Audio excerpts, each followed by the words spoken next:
कभी सोचा है कि जो लोग इतिहास बदलते हैं उन्हें प्रेरणा कहाँ से मिलती है? आज हम एक ऐसी ही कहानी को समझने जा रहे हैं। एक तरफ है 19वीं सदी के महान समाज सुधारक ज्योतिबा फुले और दूसरी तरफ भारतीय संविधान के निर्माता डॉक्टर बी.आर. अम्बेडकर। इनके बीच एक ऐसा कनेक्शन है जिसने भारत के समाज की दिशा ही बदल दी। तो चलिए इस दिलचस्प कहानी की पढ़ते खोलते हैं। डॉक्टर अंबेडकर ने खुद बताया था कि वो अपनी जिंदगी में 3 लोगों को अपना गुरु मानते हैं। और ये सिर्फ कुछ नाम नहीं थे, ये उनकी पूरी सोच, उनके पूरे जीवन के दर्शन का निचोड़ था। समझिए, ये बयान हमें सीधे सीधे उनके मन के अंदर झांकने का एक मौका देता है। देखिए, बुद्ध और कबीर से उनका जुड़ाव समझना काफी आसान है। गौतम बुद्ध से उनका परिचय एक किताब के जरिए हुआ और कबीर की सोच तो उन्हें विरासत में मिली थी, क्योंकि उनके पिता खुद कबीरपंथी थे।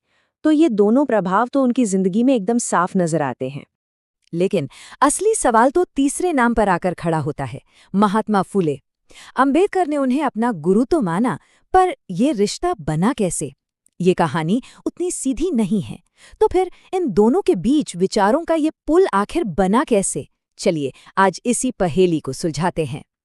इस कनेक्शन को समझने के लिए जानते हैं, हमें पहले थोड़ा टाइम में पीछे जाना होगा और मिलना होगा उस शख्स से जिसने इस पूरी क्रांति की नींव रखी थी। 19वीं सदी के महान विचारक ज्योतिबा फूले। फूले की जिंदगी को देखिए, वो खुद अपने आप में एक क्रांति थी। एक ऐसी जाति में पैदा हुए जिसे समाज छोटा समझता था, और फिर अपने काम से वो महात्मा यानी महान आत्मा कहलाए। बहुत कम उम्र से ही उन्होंने समाज की बेड़ियों को तोड़ना शुरू कर दिया था। कहते हैं ना, हर बड़ी क्रांति के पीछे एक चिंगारी होती है। फूले के लिए वो चिंगारी थी एक गहरा जख्म, एक अपमान। सोचिए, अपने ही दोस्त की शादी में उन्हें उनकी जाति की वजह से जलील किया गया। बस उसी एक पल ने उनकी आंखों पर बंदी पट्टी को हमेशा के लिए खोल दिया। उस अपमान के बाद फुले ने एक बहुत सीधी साधी लेकिन उस जमाने के हिसाब से एक क्रांतिकारी बात को अपनी जिंदगी का मकसद बना लिया कि सभी इंसान बराबर हैं, उनके अधिकार बराबर हैं। और ये सिर्फ एक सोच नहीं थी, ये उनका हथियार बन गया। तो फूले सिर्फ सोचते नहीं थे, वो अपने विचारों को जमीन पर उतारते थे। उन्होंने ऐसे ऐसे काम किए जिसने उस वक्त के भारतीय समाज की नींव हिलाकर रख दी थी। चलिए देखते हैं। ये साल याद रखिए, 1848, एक ऐसा साल जिसने भारत में शिक्षा का इतिहास बदल दिया। उस दौर की कल्पना कीजिए जब लड़कियों और दलितों के लिए स्कूल के दरवाजे लगभग बंद थे। तब ज्योतिबा फुले और उनकी पत्नी सावित्रीबाई ने लड़कियों के लिए भारत का पहला मॉडर्न स्कूल खोला। ये सिर्फ एक स्कूल नहीं, ये एक विद्रोह था। और इस विद्रोह की हीरो थी सावित्रीबाई। जब कोई पढ़ाने को तैयार नहीं हुआ तो ज्योतिबा ने पहले अपनी पत्नी को पढ़ाया और वो बनी भारत की पहली महिला टीचर। सोचकर देखिए, जब वो स्कूल जाती थीं तो लोग उन पर पत्थर और कीचड़ फेंकते थे, पर वो रुकी नहीं। पर फूले और सावित्रीबाई का काम सिर्फ स्कूलों तक नहीं रुका। 1853 में उन्होंने एक और कमाल का काम किया। उन्होंने उन विधवाओं के बच्चों के लिए एक घर खोला जिन्हें पैदा होते ही मार दिए जाने का खतरा था। ये इंसानियत और करुणा की एक मिसाल थी। मतलब समाज की हर बुराई पर वो चोट कर रहे थे। अनाथालय खोलना, बाल विवाह के खिलाफ आवाज उठाना, विधवाओं की दोबारा शादी की वकालत करना, उनका मकसद साफ था, एक ऐसा समाज बनाना जहां हर इंसान को इज्जत से जीने का हक हो। अब फूले ये भी समझते थे कि एक अकेला इंसान कितना करेगा।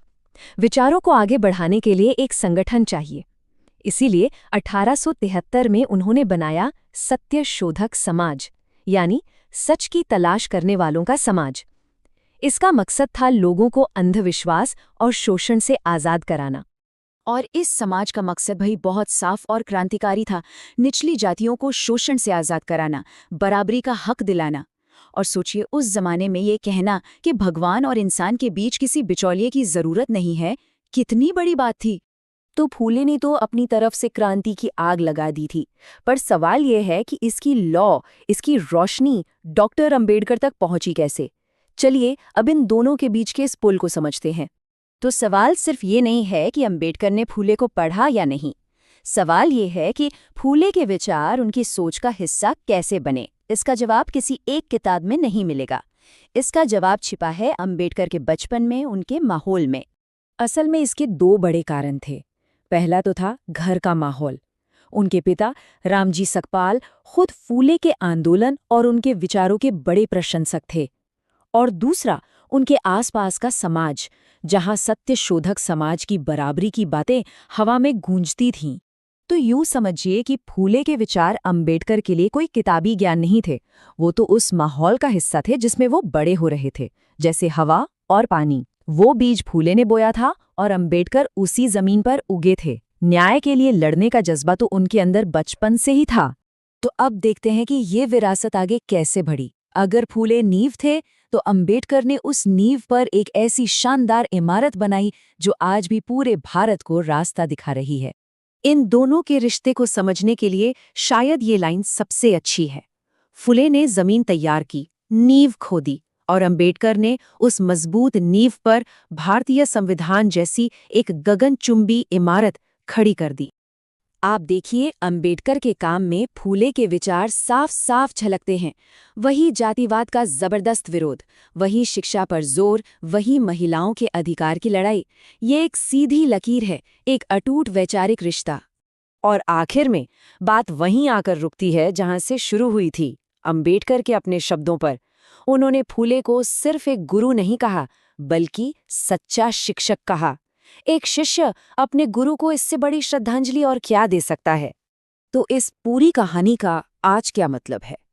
मतलब साफ है, फूले ने जो मशाल जलाई, जिससे अंबेडकर ने एक नई ऊंचाई दी, वो आज भी जल रही है। भारत में बराबरी और सामाजिक न्याय के लिए आज जो भी लड़ाई लड़ी जा रही है, उसकी जड़ें कहीं ना कहीं इन दो महापुरुषों के काम में ही हैं। और जाते जाते बस एक सवाल, आज जब हम अपने आसपास बराबरी की लड़ाई देखते हैं, चाहे वो किसी भी स्तर पर हो, तो क्या उसमें फूले की आवाज की गूंज सुनाई देती है?